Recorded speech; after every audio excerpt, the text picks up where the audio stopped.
Alors, le chant peut-il soigner? On voit dans l'histoire que depuis toujours, l'homme, les femmes, ça s'appelait les chamans, ça s'appelle des druides, ça a différentes, suivant les civilisations, suivant où on se trouve, mais différents noms, bien sûr. Mais l'homme a toujours utilisé sa voix pour communiquer, pour soigner.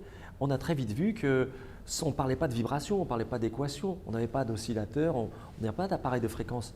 Mais le corps de l'homme lui-même est la mesure de toute chose. Hein.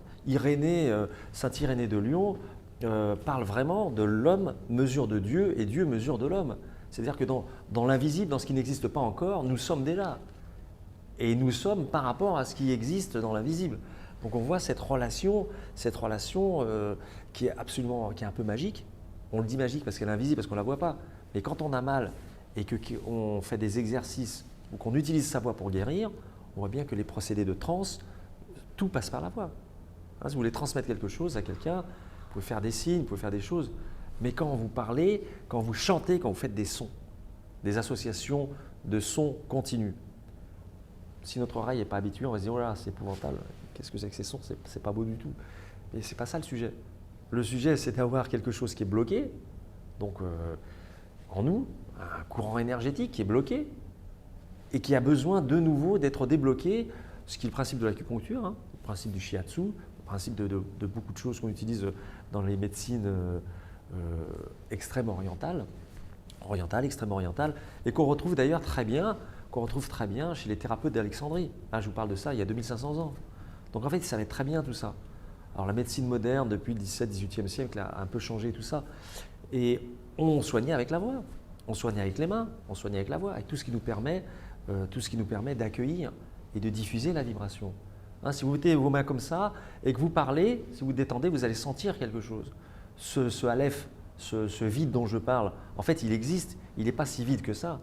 Et peut-être que notre pratique, peut-être que le travail sur nous-mêmes peut nous amener nous-mêmes, par l'intermédiaire de notre propre voix, si on la connaît, si on la développe.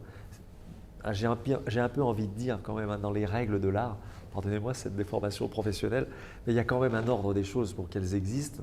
Dans un certain ordre, elles peuvent venir alimenter notre corps en bien-être. Et ça de façon physique, de façon thérapeutique très simple. Pourquoi? Et je finirai là-dessus. Quand j'inspire, mes globules rouges et mes cellules vont se dilater, laissant la place à l'oxygène. Et quand j'expire, elles vont se contracter, hein, pour changer, pour redégager ce gaz carbonique à l'extérieur.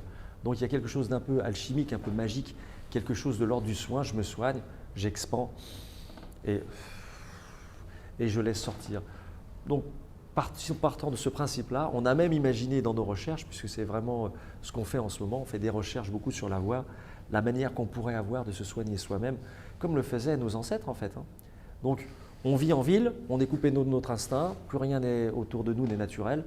Et bien peut-être que par la voix, on a un lien un peu privilégié, un lien un peu sympa, et je ne trouve pas si cher que ça, relativement abordable, relativement accessible à tous, pour retrouver notre nature, hein, retrouver ce qu'on sait faire, tout le bien qu'on veut pour les autres et qu'on devrait d'abord commencer par se faire à soi.